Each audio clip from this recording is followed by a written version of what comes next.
Salam sejahtera saudara yang kekasih di dalam nama Tuhan Yesus Kristus. Kembali kita bertemu. Kali ini kita akan membicarakan, menyelusuri berbagai pertemuan-pertemuan yang manis dengan Tuhan. Jadi banyak kisah di dalam Alkitab dan bagaimana mengukur sebuah kesejatian dari pertobatan. Kita akan membaca kitab Injil Lukas pasal 19 tentang Sakeus. Lukas 19, saya akan membaca 1-10. Yesus masuk ke kota Yeriko dan berjalan terus melintasi kota itu. Ada seorang bernama Sakeus, kepala pemungut cukai, dan ia seorang yang kaya. Ia berusaha untuk melihat orang apakah Yesus itu, tetapi tidak berhasil karena orang banyak, sebab badannya pendek. Maka berlarilah ia mendahului orang banyak, lalu memanjat pohon ara untuk melihat Yesus yang akan lewat di situ.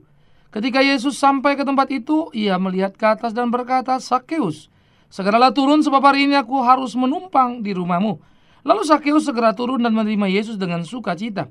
Tetapi semua orang yang melihat hal itu bersungut-sungut katanya, "Ia menumpang di rumah seorang berdosa." Tetapi Sakeus berdiri dan berkata kepada Tuhan, "Setengah dari milikku akan kuberikan kepada orang miskin, dan sekiranya ada sesuatu yang kuperas dari seseorang akan kukembalikan 4 kali lipat." Kata Yesus kepadanya, "Hari ini telah terjadi keselamatan kepada rumah ini, karena orang ini pun anak Abraham. Sebab anak manusia datang untuk mencari dan menyelamatkan yang hilang."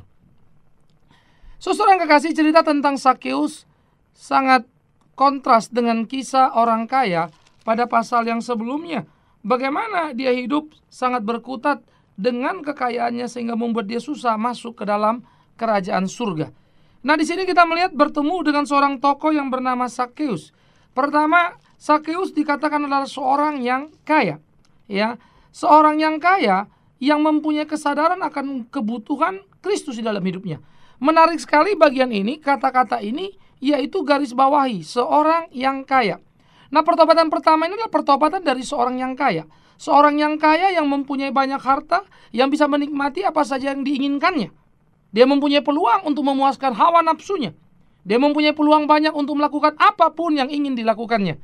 Karena itu menarik, ketika di dalam seluruh peluang yang memungkinkan untuk bisa menyenangkan diri sendiri dengan seluruh gairah yang ada di dalam hidupnya, ia sekali lagi bisa melakukan apa saja.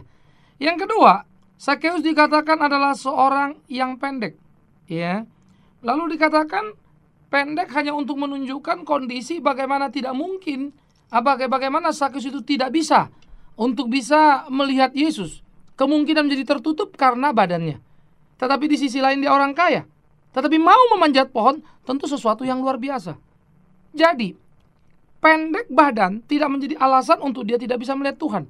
Apapun dilakukan termasuk memanjat pohon, sebetulnya itulah penghinaan diri. Masa orang kaya manjat pohon hanya untuk bisa melihat Yesus? Emangnya anak kecil, ya? Emangnya orang apaan, kan begitu ya? Tetapi itu menarik sekali. Dia terobos dan dia lakukan.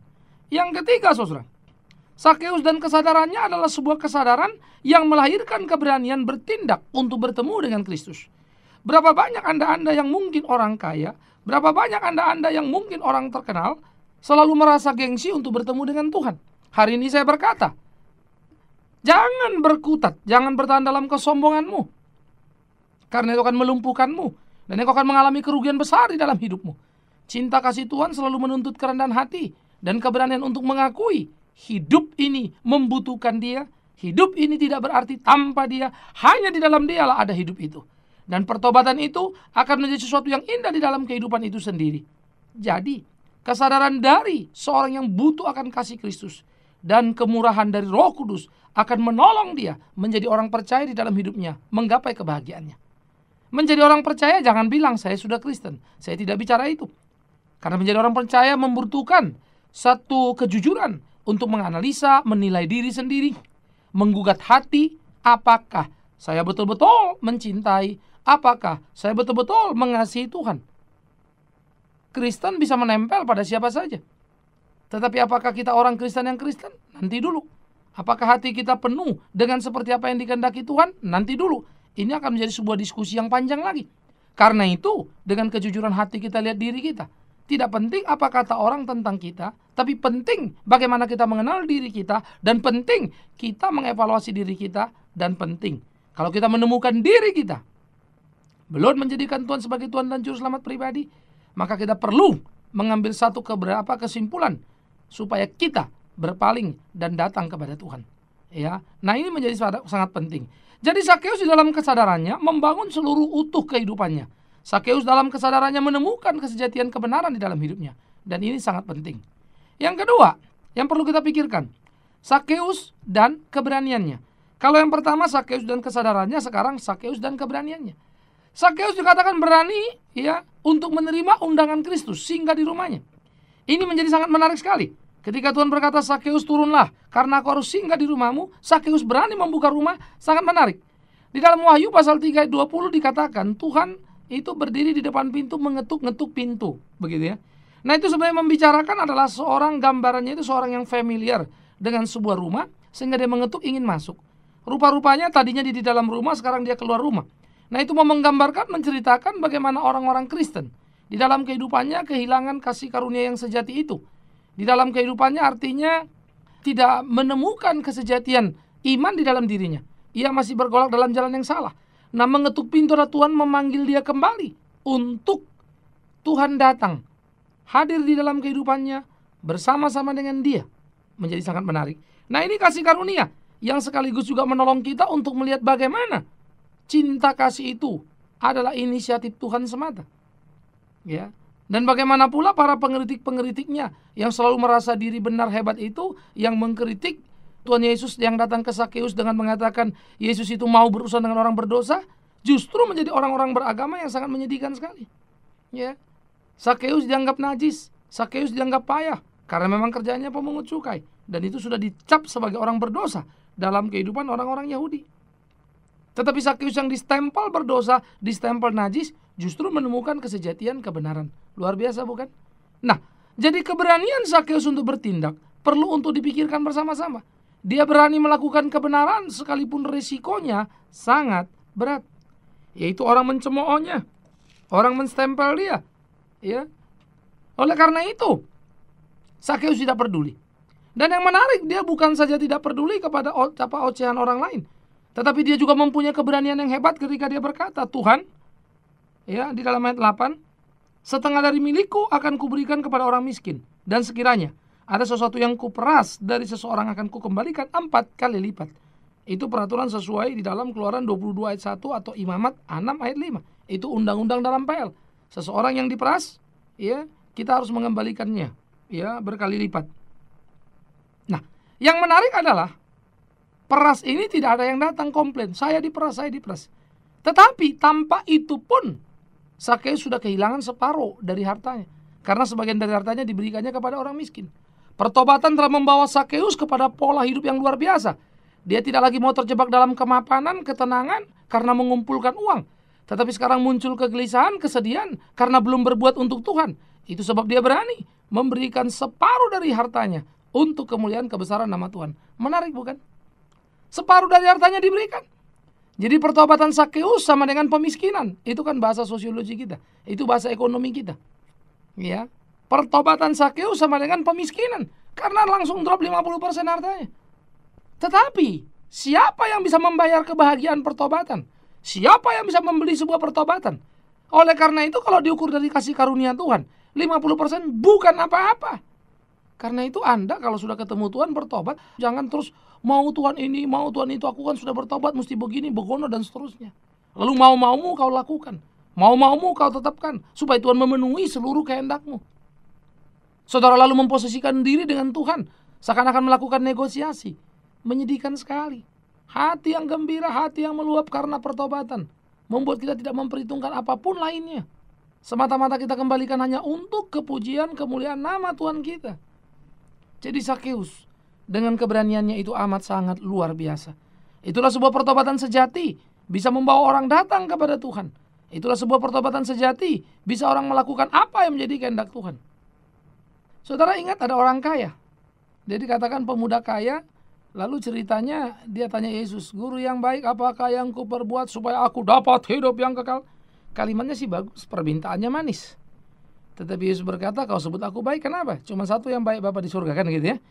Nah lalu Yesus kasih tahu, jangan gini, jangan gitu. Dia bilang semua sudah dilakukan. Nah Yesus mengatakan kalimat berikutnya, bagus. Kalau gitu jual hartamu dan ikutlah aku.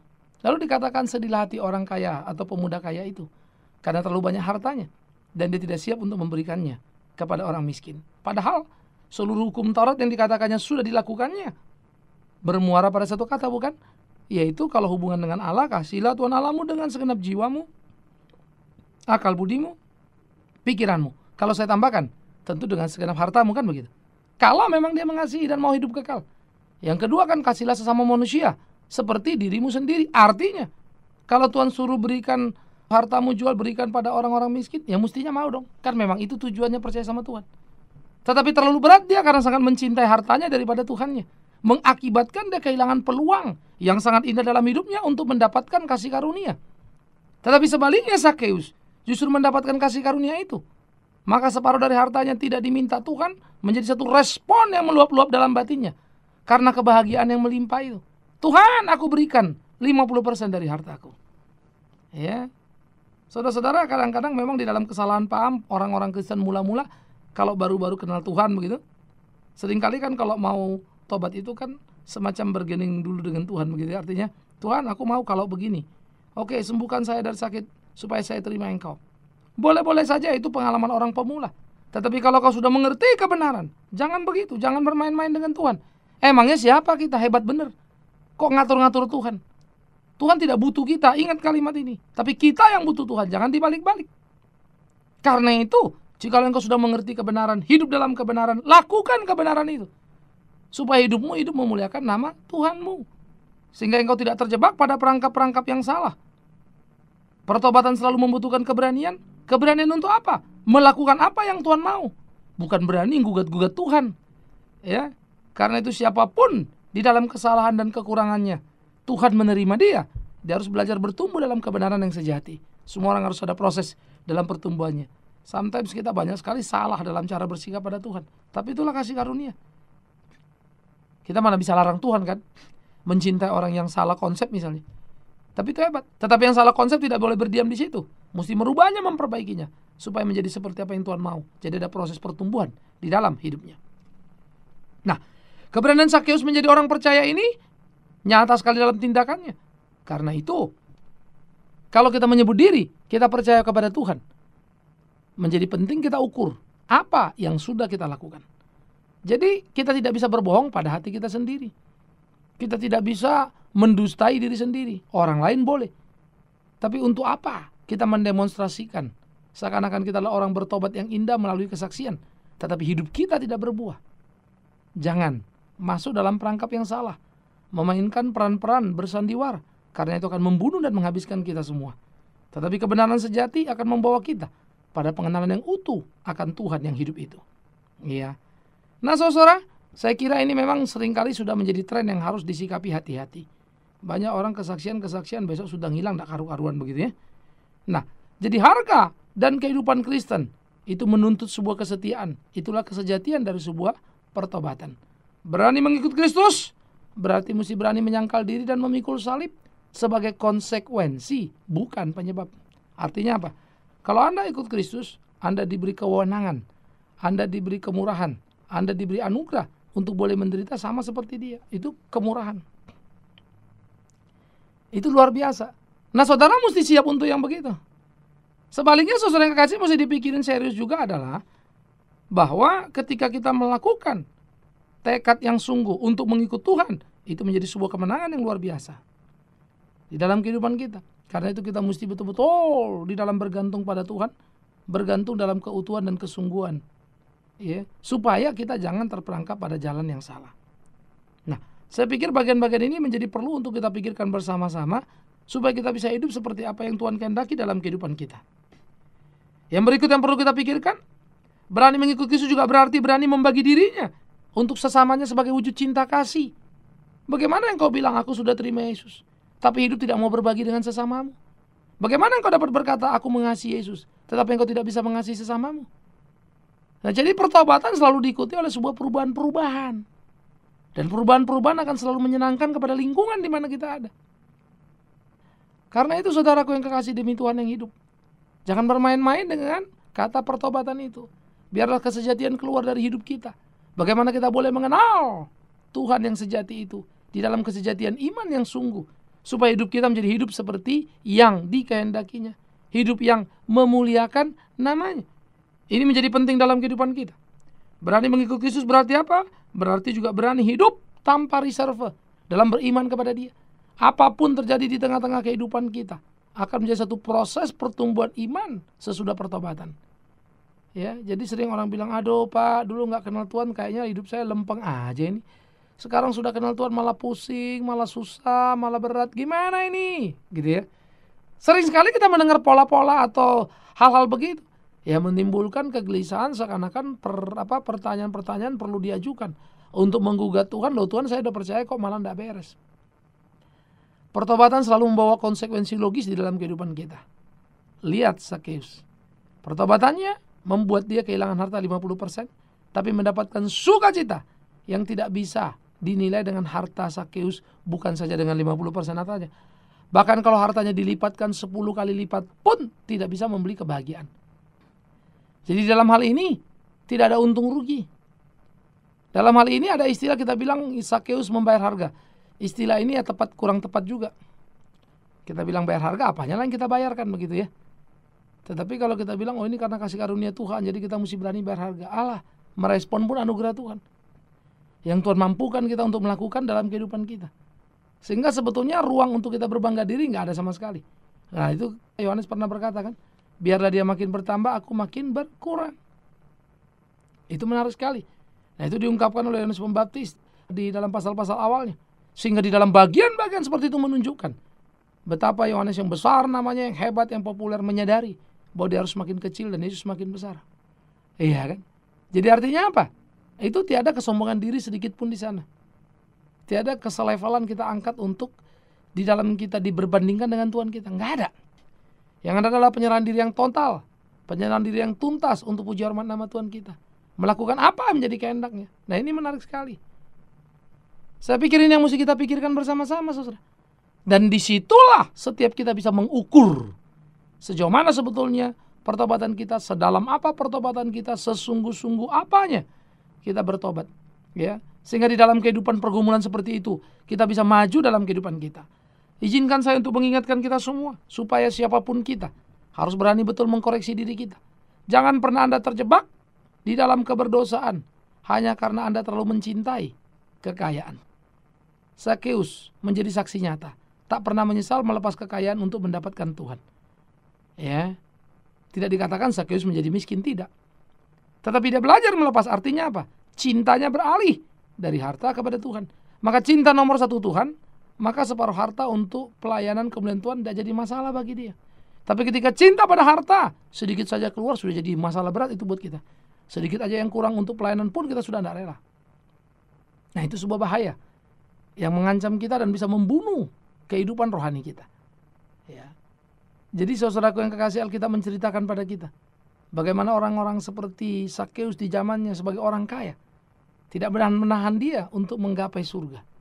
Tetapi orang kaya yang bodoh sangat mencintai hartanya karena dia pikir hartanya bisa menolong dia. Maka celakalah dia karena hartanya tidak ada apa-apanya. Apa yang disimpan dalam dunia ini dimakan ngengat, habis semua, tidak karu-karuan. Ya. Karena itulah orang-orang kaya menjadi susah masuk dalam kerajaan surga. Karena mereka sangat mencintai apa yang mereka punya. Tak ada ruang hati mereka untuk mencintai Kristus Tuhan. Tetapi hari ini, kalau saudara mendengar bagian ini, saudara mesti merenung baik-baik. Sudahkah aku memiliki pertobatan sejati dalam hidupku? Bagaimana saya tahu? Diri sendiri. Dialog dengan hati sendiri. Periksa diri sendiri. Lihat apa keinginanmu. Orang kalau sudah bertobat, orientasinya adalah bagaimana menyenangkan Tuhannya. Orang kalau belum bertobat, bagaimana menyenangkan dirinya. Tapi orang bertobat dalam pergumulan, kadang-kadang dia pikir Tuhan, kadang-kadang dia tergoda mau memikirkan bagaimana menyenangkan diri. Tetapi dia kemudian kembali lagi ke relnya. Dan di dalam goncangan-goncangan seperti itu, ia tetap kuat bertahan. Maka kesejatian pertobatan selalu membawa pada ujung kemenangan. Di mana nama Tuhan ditinggikan, nama Tuhan dipermuliakan. Siapa dia? Semoga Anda. Semoga Anda yang bertobat dan menemukan kesejatian, kepuasan dalam kehidupan. Kiranya Tuhan memberkati saudara dimanapun saudara berada, sama seperti Dia memberkati saya dimanapun saya berada, karena Dia Tuhan kita, Allah kita yang hidup. Ia mengasihiku, Ia mengasihimu, Ia mengasihi kita. Tetapi kita perlu sungguh-sungguh merespon cinta kasih-Nya. Tuhan memberkati. Amin. Mari kita berdoa. Bapa di dalam surga, kami bersyukur berterima kasih untuk apa yang bisa kami renungkan. Tuhan menyempurnakan. Dan kami berdoa supaya Tuhan terus memberkati masing-masing kami di tengah-tengah kehidupan kami, supaya semakin hari semakin murni pertobatan kami. Semakin hari semakin sungguh kami mengabdi padamu, dan semakin hari kami semakin berani melayanimu. Semakin hari kesadaran kami semakin utuh akan cinta kasih di dalam hidup kami yang Tuhan berikan. Maka dimanapun kami berada, siapapun yang mendengarkannya, biar cinta kasih Tuhan menyentuh, memberi warna dan pertobatan yang sungguh. Dalam nama Yesus Kristus Tuhan yang kami layani, kami berdoa. Amin.